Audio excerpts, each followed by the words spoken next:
Hi everyone, welcome to my class English tutorial. Today I am here with another important topic in grammar, that is finite and non-finite verb. You all know that verb is one of the most important part of our speech and sentence formation. So we must study the topic in detail. Verb is of two types. One is finite verb, another one is non-finite verb. What is a finite verb? Finite verb is a verb which is limited or controlled by four factors. These are the four factors: subject, person, number and tense. That means a finite verb changes according to these four factors. I will make it very clear through some examples. See this example. He writes a letter to his mother. In this sentence, writes is the verb. Who writes? He. So, he is known as the subject of the verb writes. And you can understand he means only one boy. So, there is a definite number. And it is of third person singular. That meaning the pronoun is third person. See the second example. They write their lessons. In this sentence also the same verb is used, write. You can notice a difference in the verb or in the usage of the verbs. In the first verb, in the first sentence we have added s with write. In the second sentence there is no s. It depends upon the subject.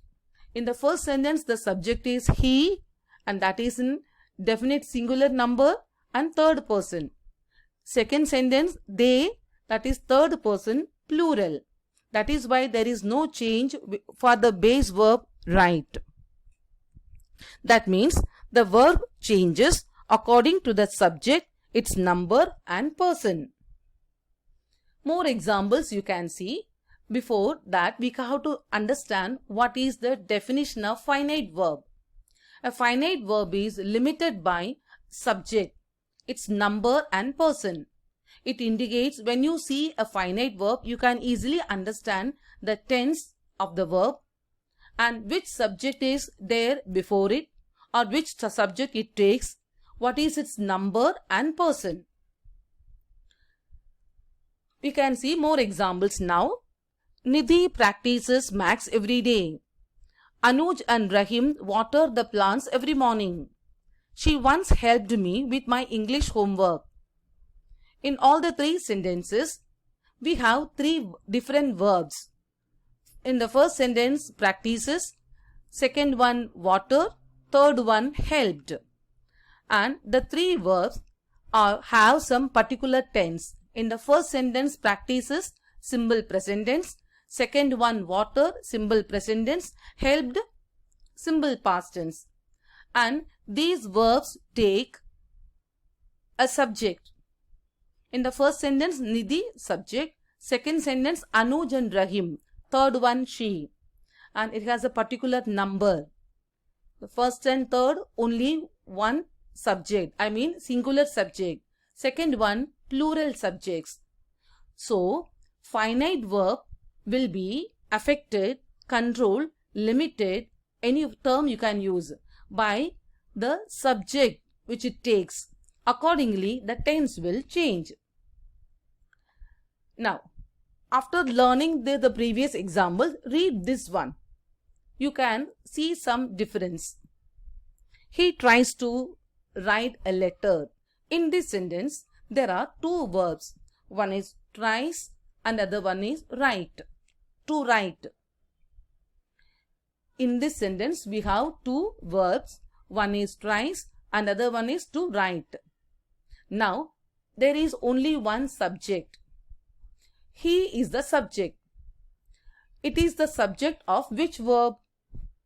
He is the subject of which verb? Tries or to write? It is the subject of the verb tries. That means to write does not have any subject. It has no person and no number, as it does not have any subject. Such verbs are known as non-finite verb. So, non-finite verbs definition we can see. Verb which is not limited by number and person is known as non-finite verb, because it does not take any subject. Now, read these examples. I like to play football. He likes to play football. They like to play football. Here the change comes for the subjects. In the first sentence I, second sentence he, third one they. So according to the change in subjects, the verb also changes. First one I like, second one he likes, because the subject is third person singular. Third one they like. So when such changes happen to the verb like, no change happened to the another verb, that is to play.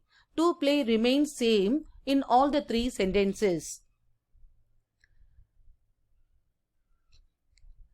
Now, no change for the verb to play. What is the reason? Because it is not limited by the subjects, as it does not take any subject. To play does not have any subject, so it is not limited by the subjects. If the subject is there, if it takes, then only it will limit it, influence it, control it. Now you can conclude the topic. See the difference between finite verb and non-finite verb. Finite verb takes a subject, non-finite verb does not take. Finite verb, when you see a finite verb, you can understand the tense, which subject it takes, and what is the person and number of that subject you can understand. In the case of non-finite verb, there is no tense, no number, no person. Finite verbs are acting as real verb. What is the function of a verb? That will be done by finite verb. But non-finite verbs do not act as verb. They are doing some other function. What is that function? Non-finite verbs do not act as verb. They will be acting as noun, sometimes adjective, sometimes infinitive. So, though they are verbs, they will not do the function of a verb. They will be used as noun or adjective or infinitive. Hope you understood the difference between, the basic difference between finite verb and non-finite verb. Now, next we have to study about the types of non-finite verbs in detail. That we will be seeing in the next video. Thank you for watching. If you liked it, like, share and subscribe this video. And you have to press the bell icon, then only you will get all the videos when I upload it. Thank you.